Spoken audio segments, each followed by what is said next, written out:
বিশ্ব তেলের বাজারে এক বিশাল ভূকম্পন।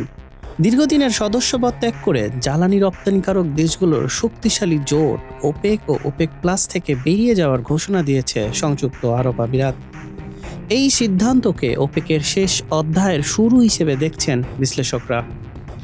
ইরান যুদ্ধের প্রভাব যখন বিশ্বব্যাপী জ্বালানি সংকট তুঙ্গে, ঠিক তখনই আমিরাতের এই আকস্মিক সিদ্ধান্ত বিশ্ব অর্থনীতিতে নতুন উদ্বেগের জন্ম দিয়েছে। বিশ্লেষকরা বলছেন, ওপেকের এই শক্তি ক্ষয় মার্কিন প্রেসিডেন্ট ডোনাল্ড ট্রাম্পের জন্য এক বিরাট বিজয়।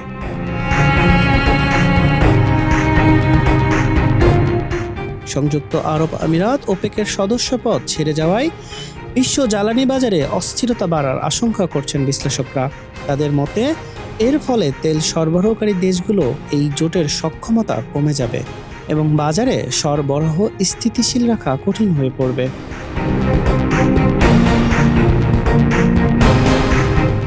সংযুক্ত আরব আমিরাত বেরিয়ে যাওয়ায় ওপেক তাদের উৎপাদন সক্ষমতা প্রায় 15% হারাবে।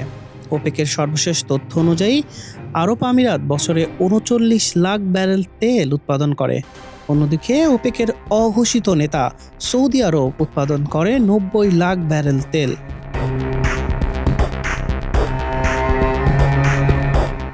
আল জাজিরা জানায়, প্রেসিডেন্ট ডোনাল্ড ট্রাম্প দীর্ঘদিন ধরেই ওপেকের কঠোর সমালোচক। তার মতে এই জোট কৃত্রিমভাবে তেলের উৎপাদন কমিয়ে দাম বাড়িয়ে রাখে, যা বিশ্ব অর্থনীতিকে ক্ষতিগ্রস্ত করে। ট্রাম্প বলেছিলেন, মার্কিন সামরিক বাহিনী উপসাগরীয় দেশগুলোকে নিরাপত্তা দিলেও তারা চড়া দামে তেল বিক্রি করে যুক্তরাষ্ট্রের স্বার্থের বিরুদ্ধে কাজ করছে। ওয়াশিংটনের ঘনিষ্ঠ মিত্র আমিরাতের এই পদত্যাগ ট্রাম্পের সেই কঠোর অবস্থানেরই এক কৌশলগত সাফল্য হিসেবে দেখা হচ্ছে। এদিকে ইউরোপের বিভিন্ন দেশে জ্বালানি সরবরাহ নিয়ে উদ্বেগ বাড়ছে বলে জানিয়েছে আল জাজিরা।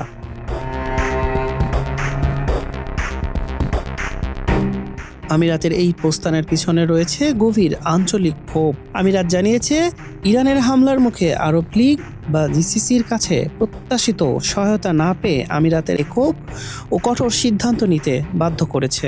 রাজনৈতিক বিশ্লেষকরা বলছেন, আমিরাত ছিল সেই কয়েক দেশের একটি যারা দ্রুত উৎপাদন বাড়িয়ে বাজার নিয়ন্ত্রণ করতে পারত।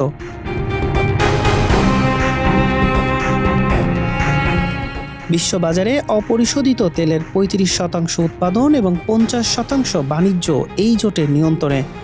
1960 সালে গঠিত এই জোট 11 সদস্যের জোটে পরিণত হতে যাচ্ছে। আগামী 1 মে আমিরাতের এই সিদ্ধান্ত কার্যকর হবে। বুধবার ভিয়েনায় ওপেকের সদর দপ্তরে অনুষ্ঠিত বৈঠকে আমিরাত শেষবারের মতো অংশ নিতে পারে। 2016 সালে রাশিয়ার সাথে মিলে ওপেক প্লাস গঠনের মাধ্যমে যে আধিপত্য সৃষ্টি হয়েছিল, আমিরাতের বিদায়ে সেখানে বড় ফাটল ধরল। ট্রাম্প প্রশাসন এই সুযোগকে বিশ্ব রাজনীতিতে কিভাবে কাজে লাগায়, সেটাই এখন দেখার বিষয়। হাসান শাহরিয়ার, মানব কণ্ঠ।